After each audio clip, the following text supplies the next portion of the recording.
দুনিয়ার সব জায়গায় বিপ্লবের পর এরকম ফেসিবাদী দলগুলো আদালতের রায়ের মাধ্যমে নিষিদ্ধ হয়ে যায়, কিন্তু বাংলাদেশে একটা অ্যাডমিনিস্ট্রেটিভ অর্ডারের মাধ্যমে নিষিদ্ধ হয়ে আছে। এখন পর্যন্ত এটার বিচার প্রক্রিয়া আগায় নিষিদ্ধ হয় না। আপনি সিরিয়া বলেন, তিউনিসিয়া বলেন, মিশর বলেন, সব দেশে এরকম এই ফেসিবাদী সংগঠনগুলো, সন্ত্রাসী সংগঠন যারা ক্ষমতায় থেকে গণহত্যা করে মানুষের লুটপাট করে পালাতে বাধ্য হয়েছে, এদের দল নিষিদ্ধ হয়, কিন্তু বাংলাদেশে এটা আমরা এখন পর্যন্ত দেখতে পাই নাই।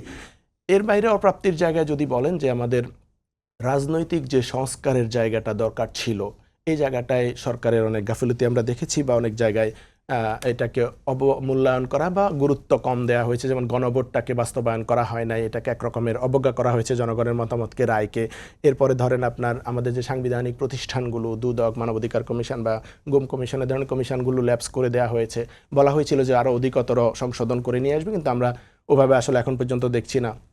এই রাজনৈতিক কালচারের যে পরিবর্তন হওয়া দরকার ছিল, সংস্কৃতি পরিবর্তন হওয়া ছিল, এই জায়গাটায় আমাদের এখনো অপ্রাপ্তির জায়গা আছে। কিন্তু আমাদের বিচারটা শুরু হয়েছে, এটা একটা প্রাপ্তি, কিন্তু ত্বরান্বিত হচ্ছে না। নির্বাচনটা হয়েছে, গণতান্ত্রিক যাত্রা শুরু হয়েছে, এটা প্রাপ্তি।